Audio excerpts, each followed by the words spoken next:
I'm Brandon Dawson, and this is The Distiller, a podcast about how we find meaningful work and how we find meaning in the work we do. Our guest for this episode is Nevin Essex. Nevin is a piano technician and tuner, a master at his craft, who's been practicing and perfecting his technique and ability for nearly 40 years. Nevin works out of his workshop in Cincinnati, but he travels a lot as well. He spends part of his time tuning grand pianos, some for performances and concerts, others for recitals and institutional or educational use. And the rest of his time he spends restoring and repairing pianos. His work is about creating a canvas for others to paint on, working with an instrument to create the perfect conditions for others to create their art. If you want to put it this way, he sees himself as a servant of the art and of the other artist. But make no mistake, there's no shortage of artistry in what Nevin does, no shortage of creativity, and certainly no lack of beauty. Nevin and I met on a Tuesday afternoon at Urban Artifact, a local craft brewery in Northside Cincinnati. We talked about craftsmanship, how a craftsman develops his technique and skill, and how someone finds this particular kind of work. What type of person is suited to this solitary work that requires deep focus and concentration? As you'll hear, Nevin is a quiet, thoughtful person. This isn't a loud conversation. This is two people huddled in a booth in a corner of a bar over good drinks, talking about things that matter in their lives. It's exactly the kind of conversations I'd hoped this podcast would be about. So here is piano technician Nevin Essex on The Distiller. Nevin, thank you, first of all, for joining me here today. Sure, yeah. Really appreciate it. A lovely, what is today, Tuesday afternoon at Urban Artifact, and some drinks to come. So good. I'm going to attempt to describe a little bit what you do, but ultimately that's kind of why you're here. But you are a piano technician. I am. And tuner, and I think a lot goes in under the heading of technician. That's right. Tuner is an oversimplification. That's right. We do a lot of restoring old pianos and bringing pianos up to snuff or up to spec, and trying to make pianos sound beautiful and play well. Okay. And what kind, do you work on all pianos? Do you only work on giant concert grands, or? Well, the older I get, the less I have to work in basements on spinets. I do mostly grand pianos now. Okay. And quite a bit of it is either on stage or in teaching studios. Okay. But I occasionally still do the spin it in the basement. Yeah. Although I try to get out of it. Try to avoid that. Yeah. How, at the very beginning, let's go back to the start. How do you get into this work? This is a really neat and really specific type of work. Well, when I started, that was in the 1970s, and I went to a trade school. There were several trade schools at that time. I think there might be one left in Boston. Okay. You don't have to do that. In fact, not everybody can go to a trade school. I teach now, and people come to me for tuning lessons, which is a good way to get started. Okay. If you can learn to tune, you can get started working on pianos. Gosh, how did I do it? I went to the trade school. What was your first, how do you even get to the point where you say, I want to go to trade school to study this? Well, that was a total whim. Inkling? I had no plans. Okay. I just made my mind up within seconds. Based on what? Nothing. You just thought this is the A friend of mine walked in and said, look at this brochure. It has band instrument repair. I'm going to go. And I said, I'll go with you. That's great. So that's what I did. Okay. And I haven't looked back. I mean, I look back all the time, but I haven't been able to get out of it. Where was the school that you went to? In Iowa. Okay. Yeah, and they had meat cutting and swine production and piano tuning. Well, of course they did. Yeah. Of course those go together. Where in Iowa? Sioux City. Okay. Sioux City. And you were from Cincinnati originally? I was from Cincinnati. I lived in southern Indiana. I was born in northern Indiana. I lived in actually Lebanon, Ohio. Okay. When I was a high school kid. For those not around here, about 40 minutes north of Cincinnati. Yeah, it's a small town nearby. I graduated from high school there. Okay. And then I went to Indiana U at Bloomington. Yep. And over the years, I've attended several other universities, just depending on where I was working. By the time I was about my second year of school, I knew that I wasn't going to be a psychiatrist. So I kept going in and out of school after that. All right. And mostly I would work somewhere. I worked in Louisville, I worked in Lexington, worked in Cincinnati, and wherever I was, I would take classes. Okay. And so I'm still doing that. I'm still doing that. I'm almost ready to retire, but I'm still taking classes. Ready for your second act? So Yeah, I don't know what for, but I'm doing it. Well, so you were Can't 19 stop. or 20-ish? Yeah. When you left Absolutely. Bloomington or wherever you were at the time to go to Sioux City? Yeah, I had done 2 years of university Okay. and then went out to trade school. Then I came back and started right back at How long did university trade school classes. take? I don't think I was there for even a year. Okay. The course was either 1 year or 2 years, All right. depending on how deep you wanted to go. And I think that's still the way they do it in Boston. The Bennett Street School in Boston has a 2-year program, Okay. and you can go to 1 year or 2 years. And it seems, maybe this is stuff we'll get into, I mean, it seems like what you do, from what I understand of it, is sort of equal parts technique and ability, if you want to put it that way. You got to have some ear. There are indeed people who can't get it. Okay. They just don't have it. And I used to think I could teach anybody. Anybody could learn to do this. If I can learn it, anybody can learn it. But it wasn't true. Not so much. It wasn't true. There are people who just couldn't get it. They either didn't have enough musical background, they didn't know what intervals were, they couldn't tell one tone from another. They just couldn't get started. Yep. It doesn't mean they weren't smart people. Yeah, They but just- didn't have any musical Yeah. experience. And then I've had people with degrees in music who couldn't get it. They just couldn't hear anything. Interesting. Yeah, it's very interesting to me. And then some of the worst students of all were engineers.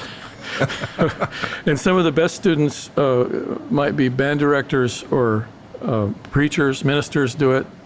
A lot of people who have other part-time careers try it because they think it sounds like a nice supplement Right. to their work. But then a lot of them realize it's really what they would rather do full time, and they go Well, am I full-time. right about that? That there's a technical component. You have to know how the piano yep. works. You have to know how to adjust things. But then there's also, you have to know when it sounds right. Well, you learn, if you have any musical background at all, if you sing in a choir or play in a band or something like that, you have enough music. You can sing a scale, these kinds of things. That's enough music to learn to tune. And then the rest of it is mechanical. It's Right. using tools, using your hands. There's a lot of that. There's a lot of finesse in the work that you do with your hands. So when you went to Sioux City, were you primarily learning to tune, or were you learning the whole technician arsenal of skills? They did both at the you, same sir. time. Appreciate it. Thank you. Drinks have been delivered. Cheers. To you. Your beer, my coffee. Exactly. All right. We'll mix it up. This is my beer. They were doing tuning lessons every day and technical lessons every day, Okay. and then a lot of practice time. A lot of this is practice. Yeah. You have to get it in your hands. Is there an apprenticeship for something like this? Well, I did some of that. When I went to Louisville, I apprenticed with a German piano technician named Hans. I still know Hans. We still work together sometimes. And in school, there were teachers, and they would give lessons, and we would, a tuning lesson was, about 10 minutes. Right. But if you have 10 minutes a day, that adds up. Yeah, yeah. And there were a lot of good people there. I still know some of the people I knew in school in the Is 1978. it a tight community of It is. people that know what you know? It is. We all go to the same conventions. We all see each other every year. So you start out, you get out of school, out of trade school, you go immediately to work? Put your shingle out and say, I am a piano technician? In or- those days, I went to work before I got out of school. Okay. I left school to start working. Okay. I might have been the first one in my class to get a job. I went to work in the piano factory. Okay. And not long after that, I went to work as an apprentice and a working apprentice, working in the shop and Yep. learning what the technician was teaching me. And by that time, I was tuning, at an elementary level, and I could go out and tune spinets and basements, and I got a lot of practice that way. So yeah, there are lots of different paths. Not too many people walked out of school into a good job. Okay. You kind of have to build up to that because it takes a few years of practice to get good, and we don't have a good apprenticeship program in this country, so it's fake it till you make it. Yep. And that's what I did. I faked it till I made it. Making it is also something that you really can't define. You can't put your finger on that either. In your industry. Right. But I mean, you keep busy. It's steady work, or as busy as you want to be. After a while, after about 10 or 15 years, you get so busy you can't do all the work. Okay. And you start choosing what kinds of work you want to do. So tell me a little bit about how the work breaks down between tuning and restoration and whatever else fits under the heading of a technician. Mm-hmm. Well, I have 3 contracts. Mm-hmm. I have a university job, full-time job. Mm-hmm. It's actually most university jobs are staff jobs, right? And you're paid hourly, and your job is to do whatever the pianos need. So you do all kinds of things at a university. You're always fixing broken things and replacing parts and voicing and regulating actions. And what school is this? The one I'm working at now it's called the Blair School of Music. It's part of Vanderbilt University in Nashville, Tennessee. Okay. And for instance, just so I'm sort of building my understanding, how many instruments does the Blair School of Music have? They have about 110. So there's always something. There's never something that doesn't need. That's right. We have to look at 110 pianos and figure out what's most important. Okay. What needs to be done this week. Who determines that? I do. Okay. Do you have people that would sort of work under you and help you? There are a couple of tuners who I can contract to do. I think it's the same thing at Cincinnati, at CCM. They have 2 technicians and I think 1 hourly additional technician. Okay.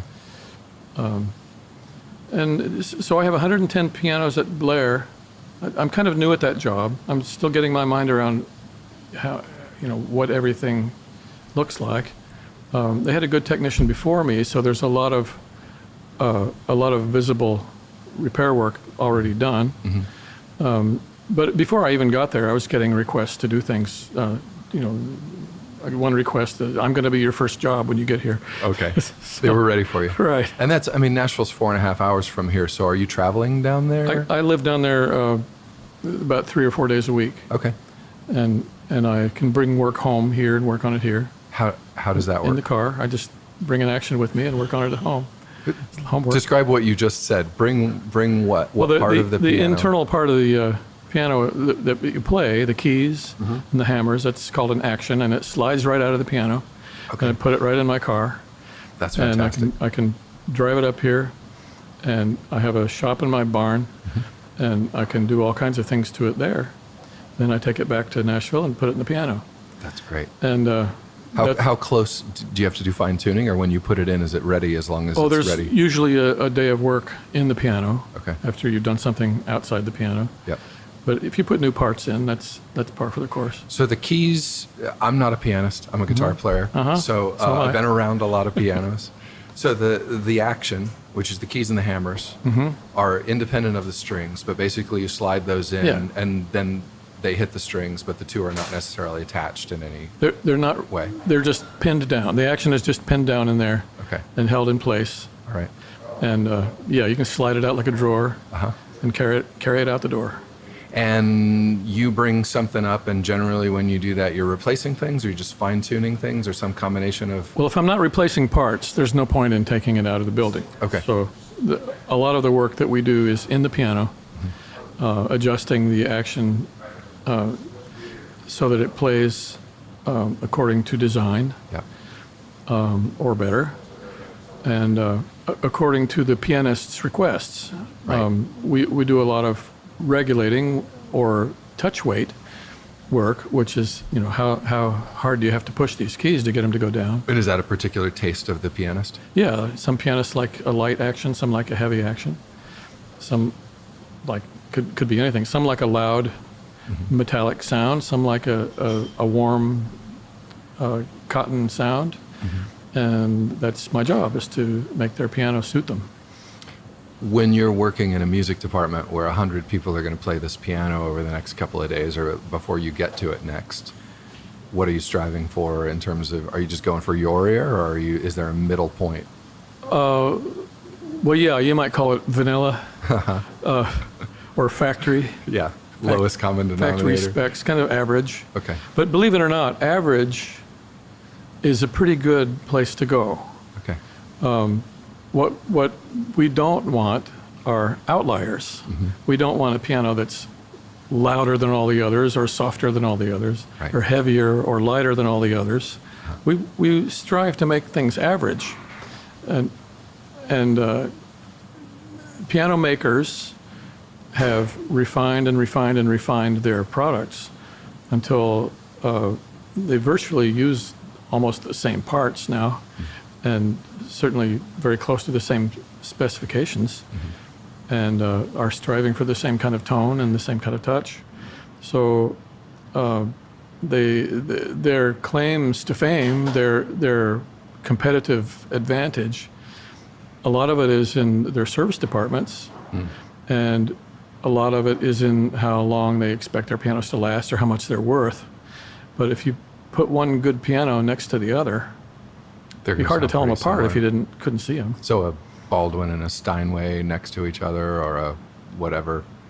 If they're all serviced, yeah, the Japanese pianos, if they're all serviced to the point where they're as good as they can be, you about have to look at the name board, tell them apart. In guitars, I can tell you what the difference is between a $500 guitar and a $1,000 guitar and a $10,000 guitar.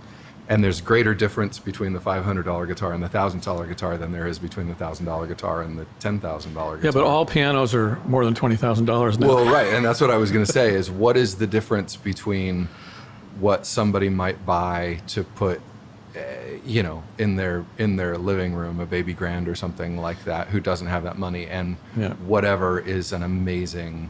Well, I'm a lucky guy, because I really get to work on good pianos all the time now. But the exception to what I just said about pianos being the same is when they get old.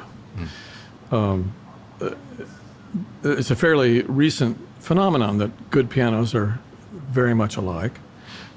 Old pianos could be anything. And they get worn out, and they sound terrible when they're worn out, or when the parts are worn out. And that's more about the parts than it is about the... Well, what do you call the shell? The case of the piano is all part of it. There were lots of bad pianos made. They're just all gone now. Okay. There aren't really any bad pianos being manufactured right now. Okay. Yeah, they just age out over time. Well, that and they don't sell any. So right. They're all out of business. Does a piano open up over time? Does the case of a piano open up? There are people who would say that. And what I mean by that for the listener is a guitar, the wood in a guitar over time, a 50-year-old guitar sounds beautiful and warm and open in a way that a brand new guitar doesn't, because the wood hasn't aged and opened up yet. I don't know if that's true of pianos. Like I said, there are people who believe that, but I think that in general, it really has a lot more to do with how well it's built and how well it's serviced. Okay. An old piano can sound great, but most of them don't. Okay. I would say that it's probably not true that old pianos sound better than new ones, although there are some eras where great pianos were made more often, like the 1920s, 30s with Steinway. Those were great pianos. The 1950s and 60s were Baldwins. Those were great pianos. What made them great at the time? I'd have to say it's a little bit of everything. Okay. I can't really put my finger on one thing. I can say that good hardwood rims are important, but there are pianos made of softwood. Bosendorfers are made of spruce. They're great pianos. Steinways are made of hard maple, and they're great pianos. Yeah. It's a different theory of piano making. Okay. But it's really a hard question to answer about what makes a great piano. But everything has to be right. Yeah. You have to have a piano that's built well to its design. has a good design and is serviced well. Of course, on my end, the service end, that's what I see mostly. Right. I see lots of pianos that aren't serviced as well as they Just could have haven't been been. taken care of. And Yeah. They get played hard for many years. The hammers get flat, they get tinny sounding, and the action kind of sags and doesn't play as well as it could. And there are really, there are lots of old pianos out there that can't be very good. They just Can't be made don't good. have what it takes to be very good. But most of the ones being made today can be used just about anywhere, Okay. with a few exceptions, but not many. Describe a little bit the relationship. So there is that world where you're just trying to get that middle point, because a number of people are going to play this, and then there's the time where you're either working on a piano for a pianist, or you're setting up or tuning a piano for somebody who's come in to play a show and wants a particular thing. Well, I think what you're asking has to do with the difference between, say, a piano in a teaching studio where the teacher teaches trombone, Right. and the piano on stage that's playing with an orchestra. Yep. Those are pretty different. The trombone studio piano has to be in tune. It has to be a warm tone. It has to be a clean tone, but it doesn't have to be bright and singing. It doesn't have to be special in any Right. way. In It fact, can you be. kind of don't want it special. You really don't want it to be special. The touch weight can be just about anything because it doesn't get played that much.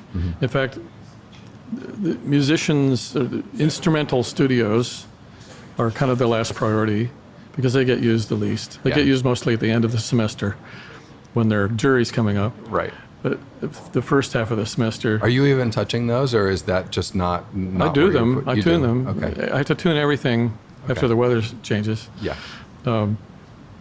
But I don't go back and make sure they're in tune every 2 weeks. Right. But the piano teacher's studio, the pianist that's who I work for. I take my cues from the pianist, and I have to make the pianist happy.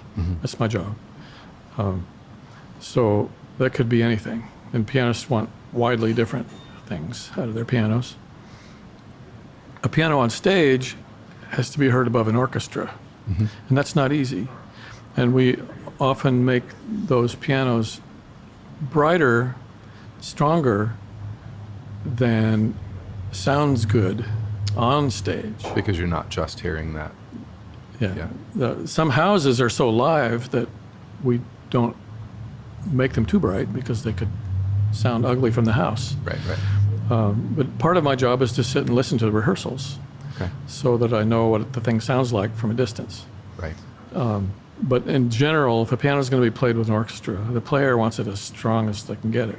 Okay.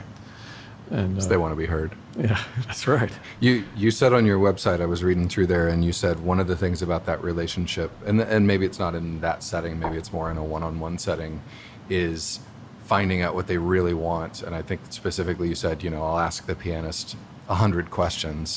What are those questions? Like, how do you get that, other than what you pick up from just listening?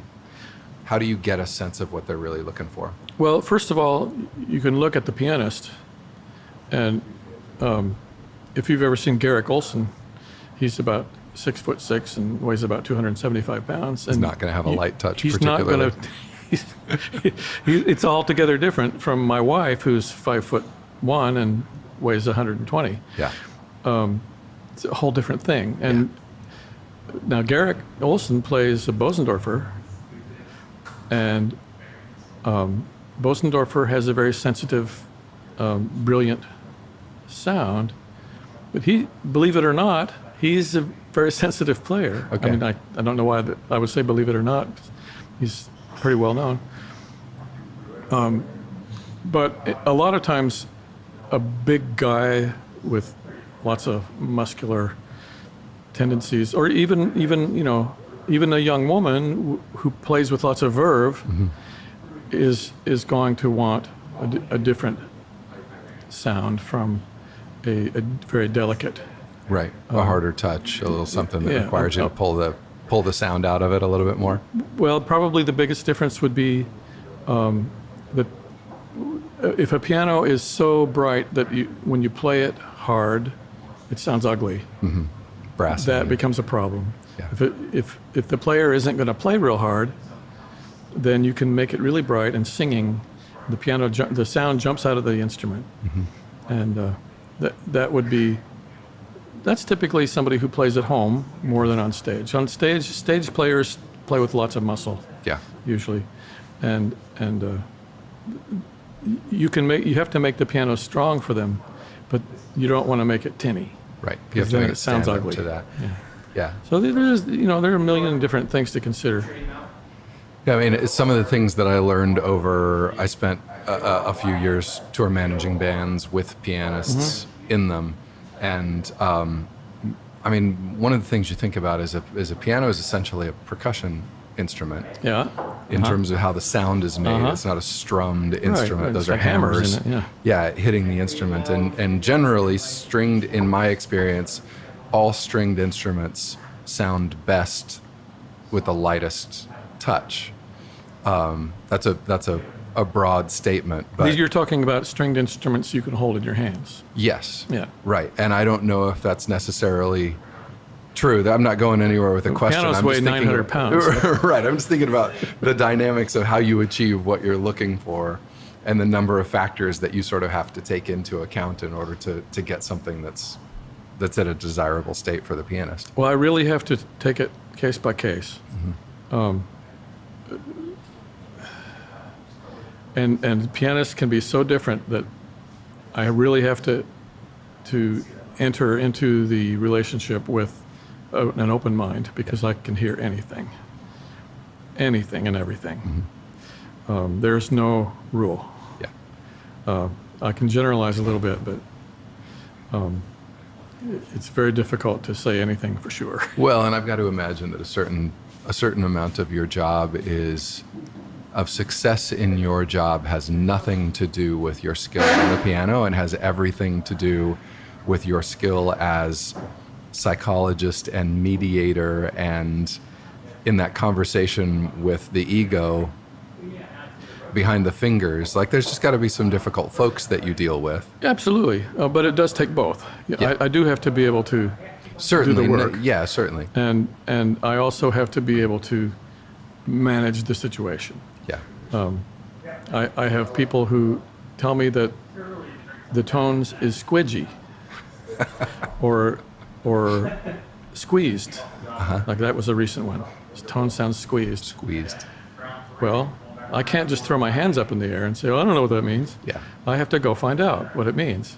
I have to go talk to the player. I have to go listen to the piano. I have to figure out what they're talking about. Then I have to be able to do something about it. There is, a certain amount of what you might call magic. People tell me, just go work your magic. And what they mean is, do what you do best, Right. and then we'll talk. Because no two people like exactly the same thing. I would assume that you develop relationships with pianists over time, Yeah. that there's a trust factor there and they know that you know what they want. There's that trust factor that develops over time, but there's also a life cycle of goodwill. You can develop a trust factor with people. They trust you.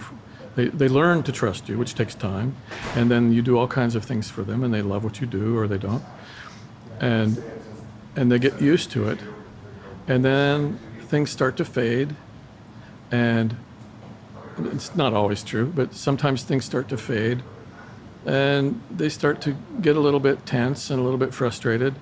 They either want something that I can't give, or I lose my focus and don't give them what they want, or something. And sometimes it takes a year or two, sometimes it takes 20 years.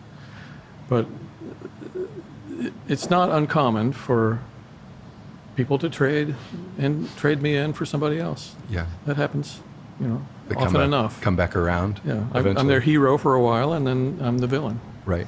And I don't like that. I don't like being the villain, but I do the best I can, Yeah. Yeah. So how much of I'm not sure if I asked this before or not, but like between the tuning and the full-on sort of restoration work, what's the breakdown there of your time? Of my time? Yeah. I would say probably half and half.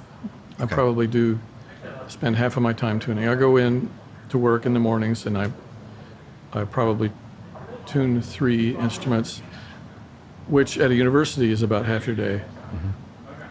If you're on the road, if you're going from customer's house to house, that's a whole day. Yeah. 3 or 4 is a whole day. Travel because time you spend an hour driving for each Right. one. But at a university, you really have to be a little bit toughened up to do all that tuning, which I am by now. And It requires a great deal of concentration and to maintain that focus. yeah, For that long. concentration is hard. Sometimes I end up looking out the window instead of working. But yeah, you really have to focus, and you have to have a technique that doesn't wear you out. You have to be able to tune for a long period of time without tiring yourself out. And being For miserable. somebody that's never seen a piano tuned, what are the aspects of it? Is it mentally fatiguing? What are the things that wear out? A lot of tuners' shoulders wear out. I've known a lot of people who had to quit when they get to be 60-something because they have frozen shoulder or elbows Because hurt. if you haven't seen a piano tuned, a grand piano, you have a large, what's the lever called? You have a lever, which It's called a lever. well, historically it's called a tuning hammer, Okay. but that's because tuning levers for harpsichords are hammers. Okay. They You hit tune and hammer with them at the same time.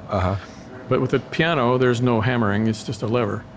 But it's about anywhere from 10 to 14 inches long, and you really have to torque it. Yep. You have to pull pretty hard on it to especially if a piano is flatter than normal, and the tuning pins are tight. You really have to crank it, and you can wear your arm out Yep. after 30 or 40 years And of there that. are 88 keys, 3 strings per key.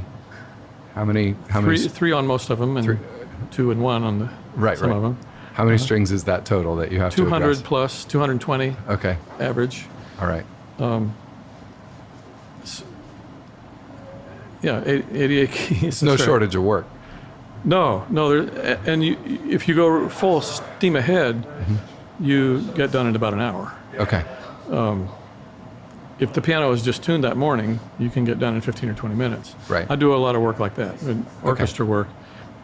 Just topping it off. Tune the piano in the morning and come back in the afternoon and Right. tune it again. It's really not a tuning, it's just a check, touch up the tuning and make Yeah. sure that nobody dropped anything in the piano and Right. that it still plays. And it settles over time, and you put it. I remember when we would load into a show, you'd have the piano tuned when it's loaded in, and then you'd have the piano tuned after sound check and Right. before the show. Right.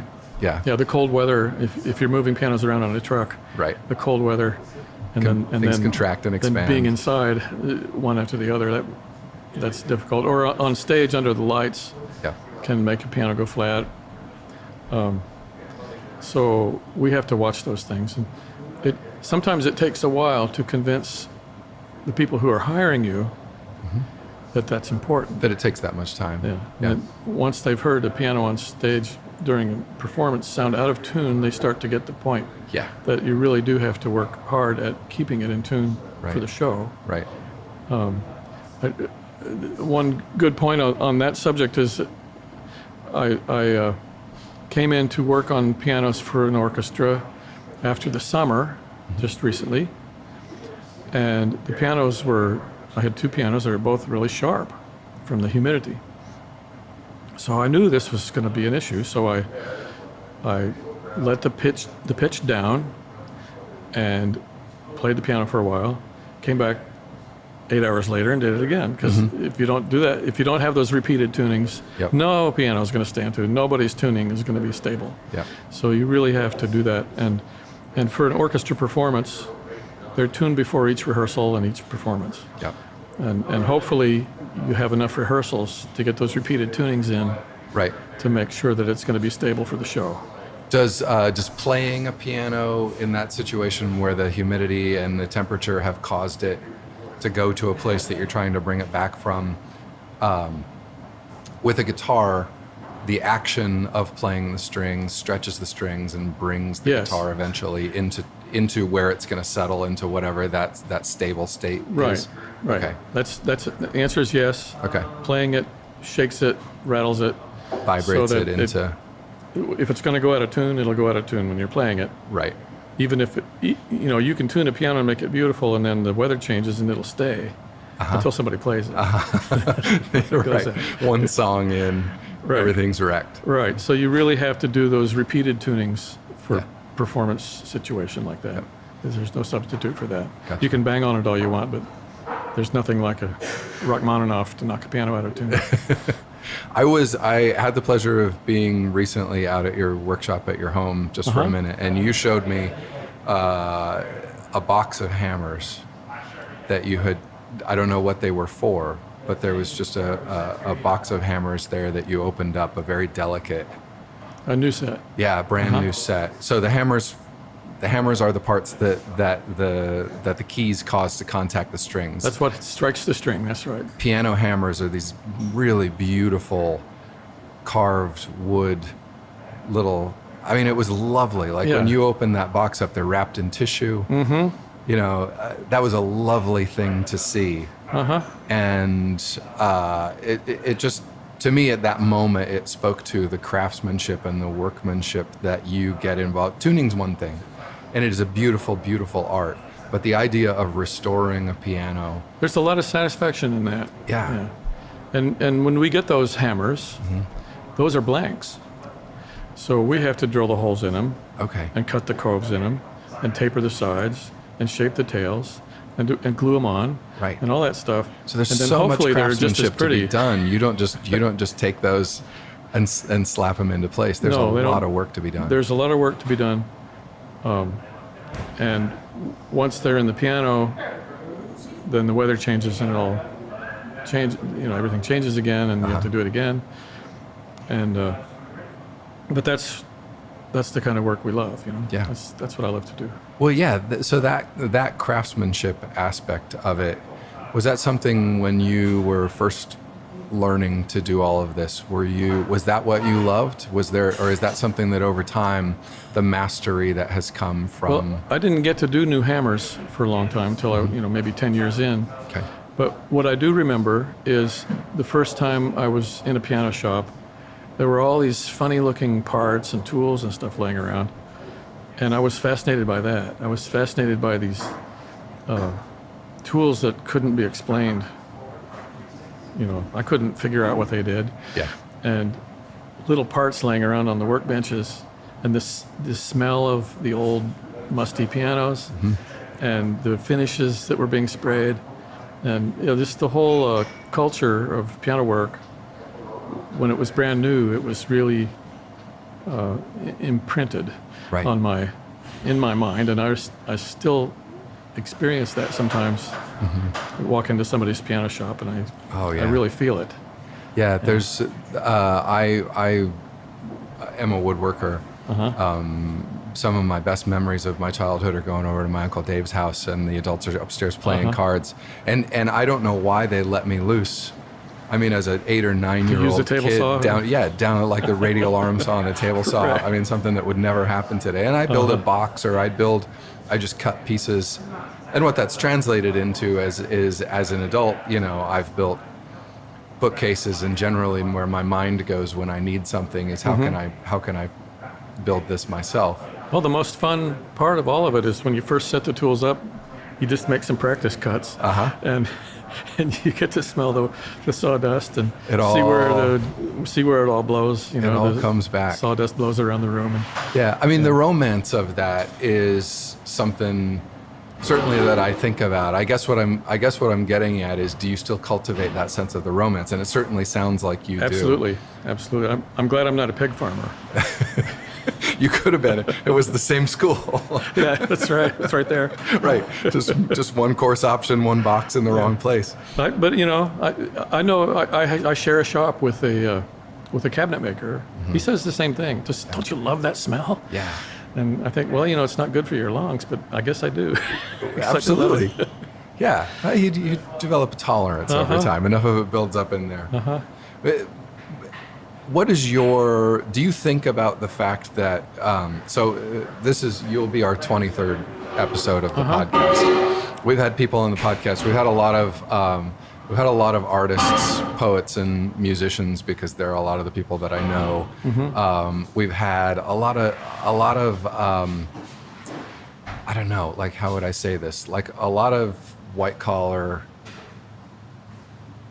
desk job type of stuff, and a lot of others not that too. Yeah.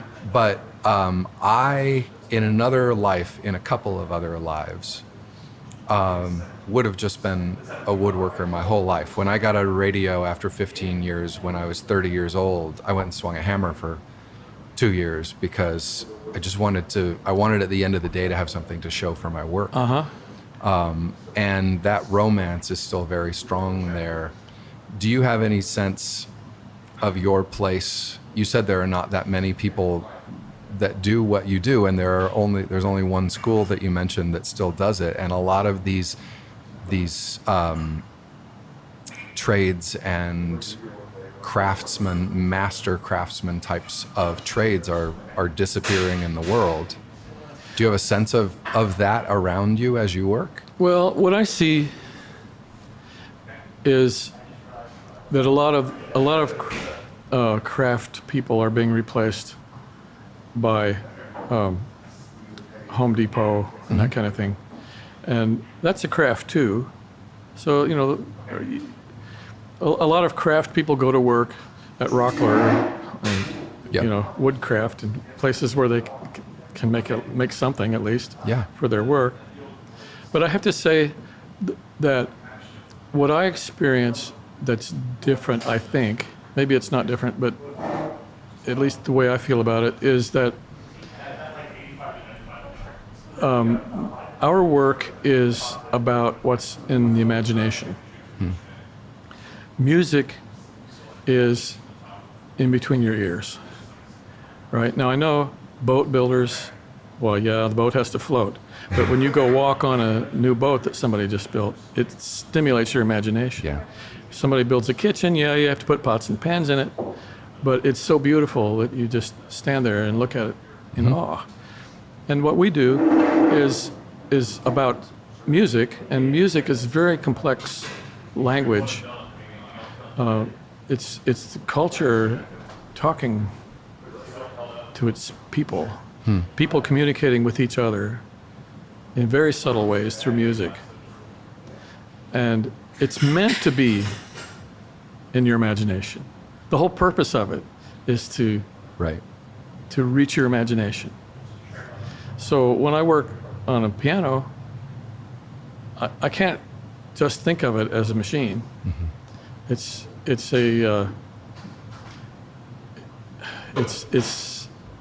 how do I say this?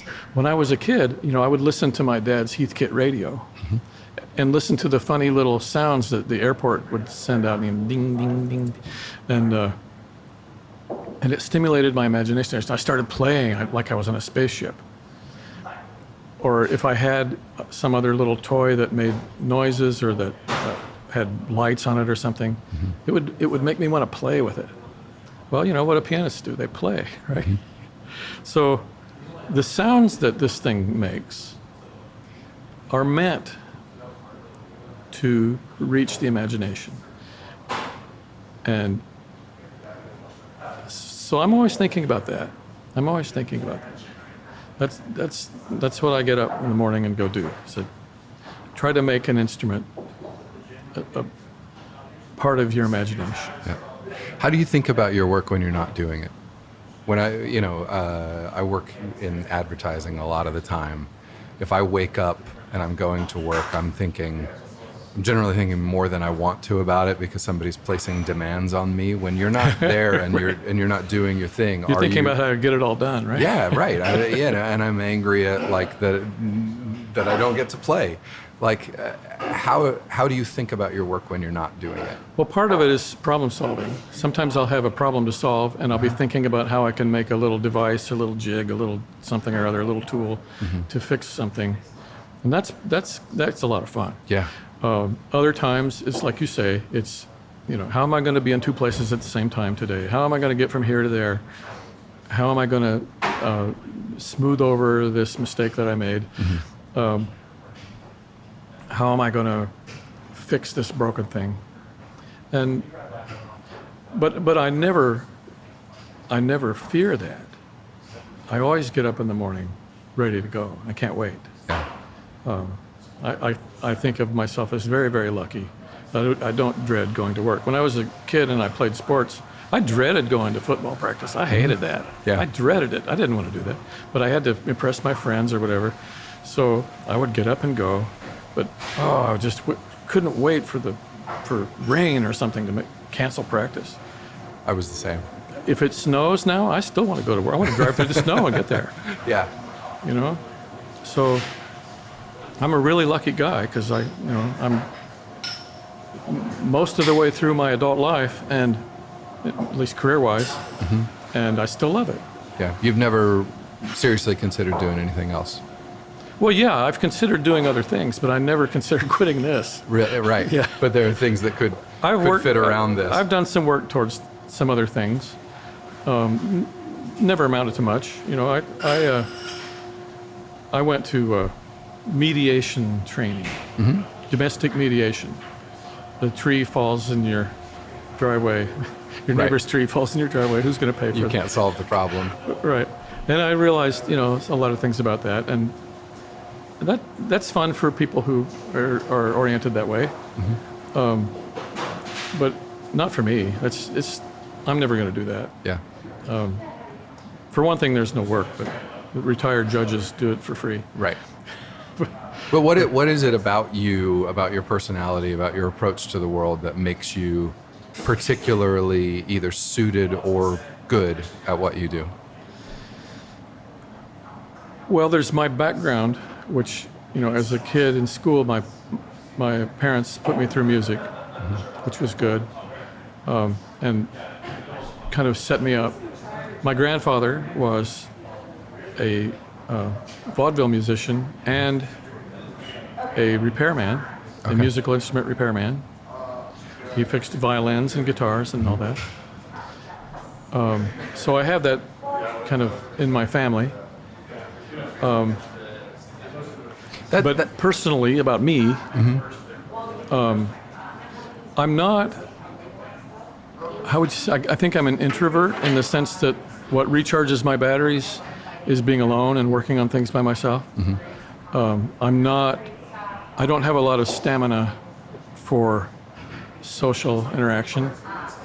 If I'm working with a group of people, I get worn out. I just want to go away. Yeah.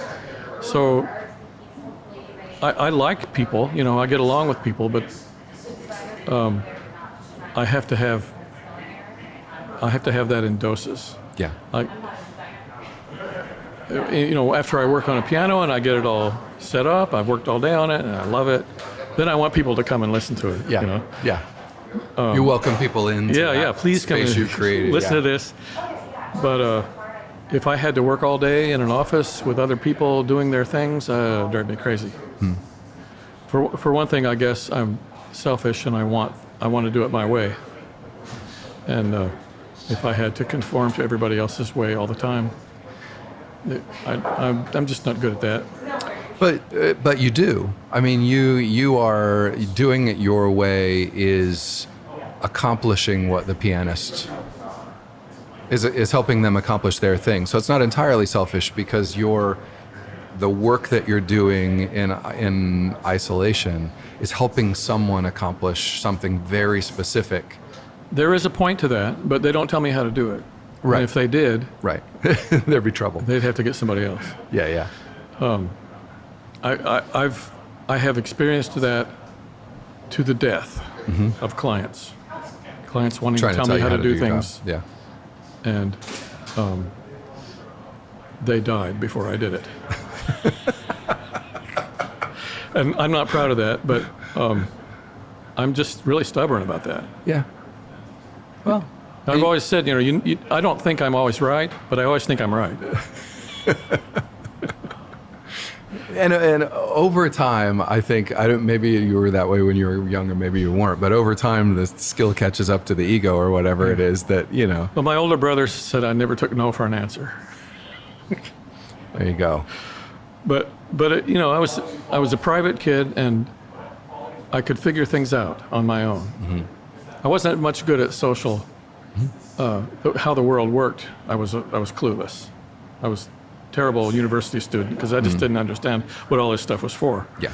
But when it came to fixing things or building things or understanding how things worked, on a certain level, I'm not an engineer, but on a certain level, that's where I function best. Yeah.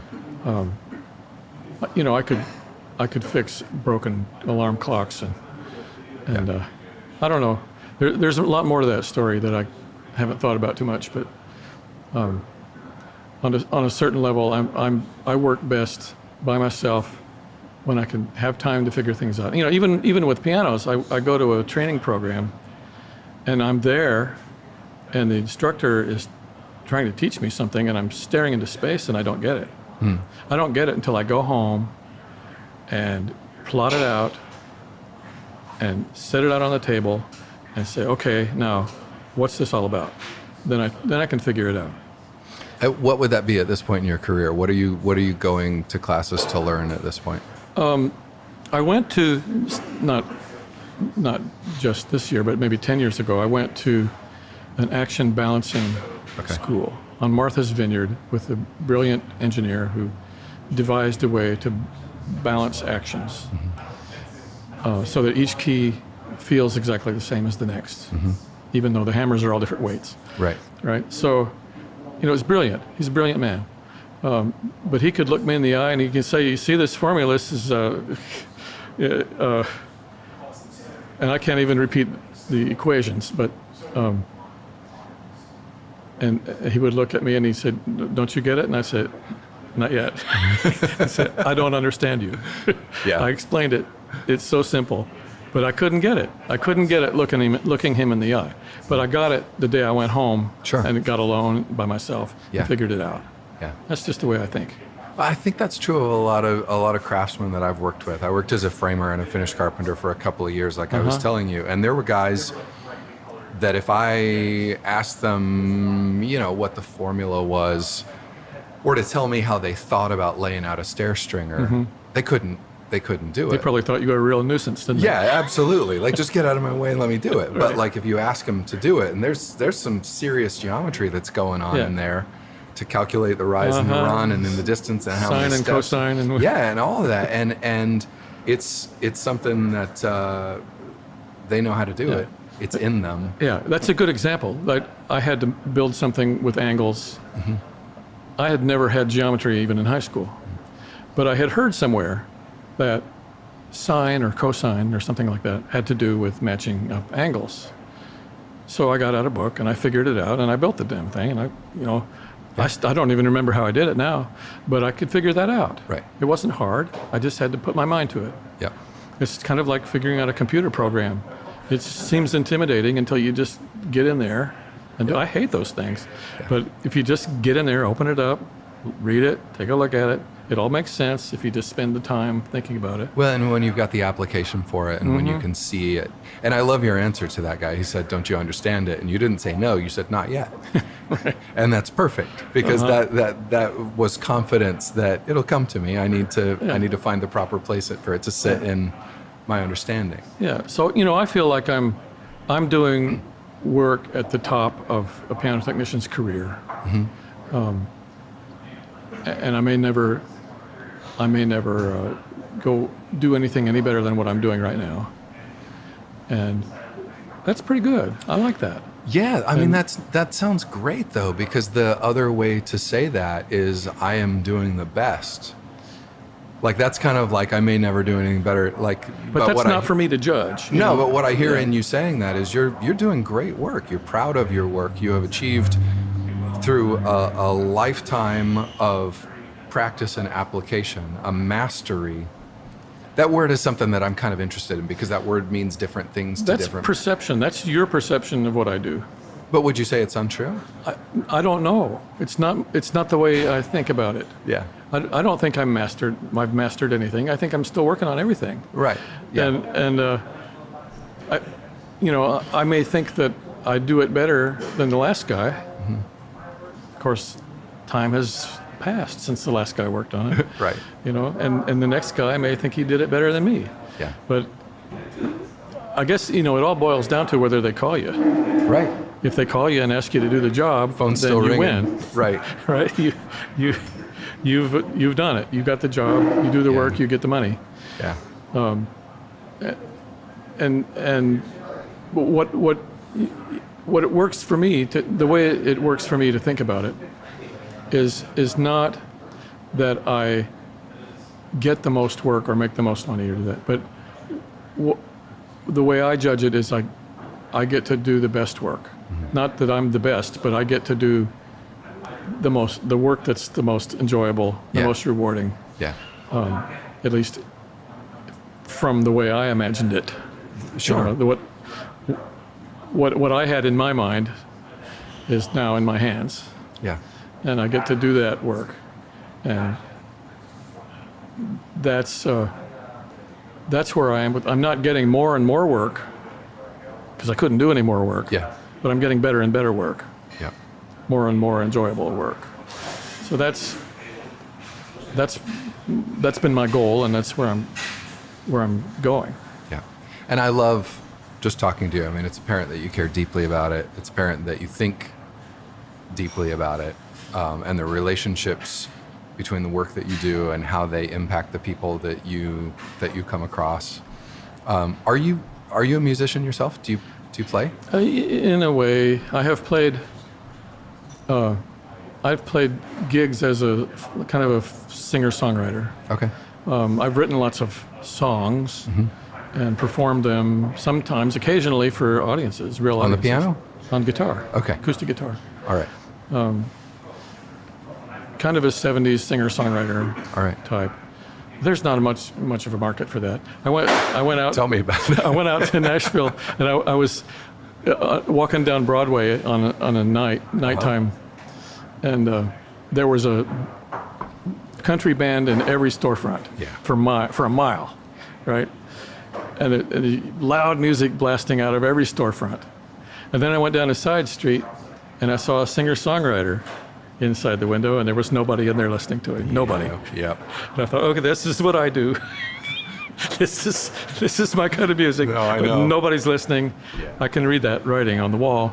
Yeah. And but I played right down the street here for 3 years, every week, and I did it because it kind of brought back where I thought I was going when I was a kid, and I kind of proved to myself that I could do that again. Yeah. And it also proved to me that nobody was listening, and that there were very few people who ever came to hear it. Yeah. But I go do a piano job for an orchestra, and 2,000 people show up. Right. Three nights in a row. Yeah, and it happens because of, in no small part because of the work that you're doing. Everybody doing their jobs. Yeah. They put it all together. They have a great show. It's fantastic. I sit in the audience and just love every second of it. So. Can you detach when you're hearing that? Are you listening to the music or are you listening to the piano? I just listen to the music now. Okay. There was a time when I couldn't sit still because I was afraid the pedals were going to fall off. Uh-huh. But that never happens. There was one time when I wasn't even there. I just heard about it later that pedals didn't work. Uh-oh. But it was a terrible night. Yeah. Not just for that. It was the night my father died, and I had to leave. No. I had to leave the show. I had to leave before the show started. Uh-huh. And it was a big confusion before the show started because the power went out and they had to move the location of the concert, and they had to ship the piano from one place to another. And when I got there, the pedals wouldn't work. Okay. And I got a phone call. But that was just once. Yeah. I don't think I've ever even had a string break during a concert, and we're all always so scared of that. Yeah. We all carry our strings around with us, but I've never had to fix a broken string during a concert. Occasionally I've had to tune something at intermission, but I haven't done that in years either. So really, I just enjoy the show. Yeah. And boy, the shows can be really good too. Yeah. Well, it's wonderful. I mean, just the idea that you had a specific set of interests. It's funny because you said that your grandfather was a vaudeville musician and worked on instruments. I still got pictures of him in his getup, you know. Oh, that's this fantastic. Straw hat and this banjo. But just that in your lineage there was somebody who made at least part of their living working on instruments. And so when the idea comes along, when the flyer comes along for the school in Indiana or in Iowa, you have a context that's actually something somebody can do, which maybe is the difference between saying maybe I'll do this and maybe I won't, and you on a lark, or what seems like a lark, choose this thing that obviously you love, that you get deep satisfaction from doing, and could have bowed to the pressures of something else and done something that didn't suit your personality and that didn't allow you to do something that's so clearly aligned with both your personality and your skills. It's a really beautiful thing to hear. But, learning to tune doesn't come overnight, and it's not emotionally easy. And I noticed, partly from my own experience and partly from people I was teaching, that there comes a crisis moment when they think they're never going to get it and they want to quit. I remember trying to tune a piano in a lady's living room and feeling like I was never going to get it done. And I had just seen One Flew Over the Cuckoo's Nest, and the big Indian guy threw something through the chair, I think, through the window, and jumped through the window and ran away. I was just about to throw my tools right through that window and run away. I realized I wasn't going to get anywhere. There's nowhere to go.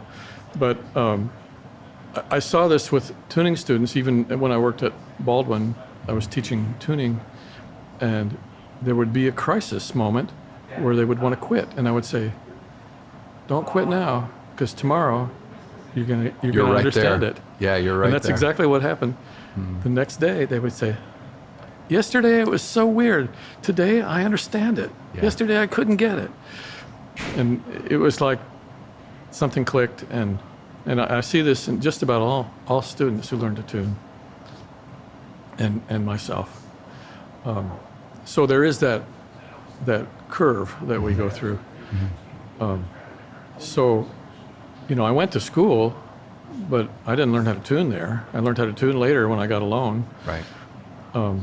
And I learned how to tune after lots and lots of criticism of my tuning, because it wasn't any good yet.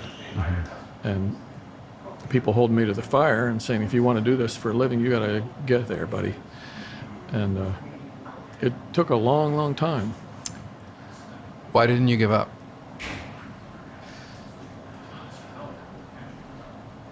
How long do I have to answer that question? As long as you want. I mean, it's interesting. I don't know if there's a big answer. I have no idea why I didn't give up. Maybe because I didn't know how to do anything else. Yeah. Maybe because I felt like I had invested so much in it already. Maybe I just didn't care what anybody thought. I'm not sure. That's a good question. I'll have to go think about that for a couple of years. Let me know when you find out. I mean, it just seems like that's a metaphor for life. Like, right. There's all these things that maybe if you stick it out one day longer, you have that breakthrough. I remember, we're talking about music. So when I was really trying to become a better guitarist, one of the things that I realized about myself is I would play a lick, or I would play a chord progression, or I'd play something that I just could not get my brain around. And I learned over time that if I practiced and practiced and practiced and practiced and practiced, didn't matter whether I got it. A lot of times I'd go to bed and I'd wake up the next day able to play it. Like the brain keeps learning after you stop, and it keeps... That's how I learned music theory. Yeah. What little I know, I learned by thinking about it when nobody else was around, and when I didn't have a piano, and I'd lock myself in the room and figure it out. Yeah. I'm taking dancing lessons now. You are? Yeah. And I'm going through this again. Ballroom dancing? Yeah, ballroom dancing. I love it. I was almost 60 years old when I took my first lesson. And I am the worst dancer on the planet. I dance like a giraffe on roller skates. I tell my teacher I look like a farmer dancing. Is there anything I can do to look like a dancer dancing? Yeah. And it's the same thing. It's that, am I going to give up? Or am I going to just stick with it until it starts to feel better? There you go. I don't know. But that's, I stuck the tuning thing out. Yeah. I didn't stick the music thing out. Mm-hmm. I gave up on that. I just wasn't getting anywhere, and I felt like I was spinning my wheels. So I went on to something else. Yeah. But the piano work thing, I didn't give up, and I guess what I feel like now is I've learned that there's still a whole world of things to learn, and every time I learn something new about it, it's a lot of fun. Yeah. And I'm doing work that, is very satisfying to do. It's not without its own crises. Every now and then something goes wrong, like yesterday. And but I don't take it personally anymore. I just get up and try to fix it. Keep going. Yeah. Yep. Well, I sure appreciate you talking with us about it. It's been a joy to me just to hear the love that you have for it and the satisfaction. And I don't know, it's interesting to talk to. I do talk to a lot of people who are in the first halves of their careers or in the middle of their careers. You've been doing this for a while, and the perspective that you lend to it is welcome. Well, thank you. It's interesting what you do too. I'd like to hear more about that. Well, we'll do another episode. All right. We'll switch the mics around. Okay. Nevin, thanks a lot. Thank you very much. This episode of The Distiller was recorded live at Urban Artifact, a craft beer brewery, tap room, bar, and live music venue located in a gorgeous old church building at 1660 Blue Rock Street in Northside, Cincinnati, Ohio. Open every day of the week, Urban Artifact specializes in delicious tart and wild beers, and they do have something for everyone, no matter what you're into. Huge thanks to Tyler and the staff of Urban Artifact. We contacted them at the last minute and asked if we could record this episode, and they didn't flinch, didn't hesitate, invited us in, and took great care of us. So visit their website, artifactbeer.com, for more information, but most importantly, stop by Urban Artifact, try their amazing beers, and when you do, tell them the Distiller sent you. We will definitely be back for good beer, but also for future episodes of the podcast. And thanks again so much to Nevin Essex. You can probably hear it in the conversation, but I personally really love to talk with craftsmen like Nevin. He was incredibly generous to share an hour with us when he really should have been on the road to Nashville. And the more we talked, the more his love for his work came through. You can learn more about Nevin's work. Maybe more importantly, you can contact and hire Nevin through his website at nevinessex.com. And we will link there from thedistillerpodcast.com. Make it easy for you. And as a special treat, filmmaker Phil Mastman recently made a short film about Nevin. We have linked to that film on our website as well. That's at thedistillerpodcast.com. So don't forget to check that out. The Distiller is produced, recorded, and hosted by me, Brandon Dawson, with co-production and booking from Terry Heist. Our show is mixed and edited by Justin Golden. Our logo was designed by Scott Ryan, and our videos are by Mike Helm of Minute Moments Pictures. You can find The Distiller wherever you listen to podcasts. Please click the subscribe button to be notified when new episodes are released. And if you like what we're doing, please do spread the word. Like and share our posts on Facebook, Instagram, and Twitter. And of course, rate and review The Distiller wherever you listen. That's incredibly important to us. Don't forget, you can listen, download every episode of The Distiller, and find information, including links, photos of the guests, and a map of all our show locations, and get in touch with us at thedistillerpodcast.com. You can also get in touch with us by email, mail@thedistillerpodcast.com, to tell us who you think should be on the show to talk about their search for meaningful work, or where you think we should record the show. So please do drop us a line, whether by email, on the website, or on Facebook, Twitter, or Instagram. We always love to hear from you. So until next time, thanks for listening to The Distiller. Bye-bye.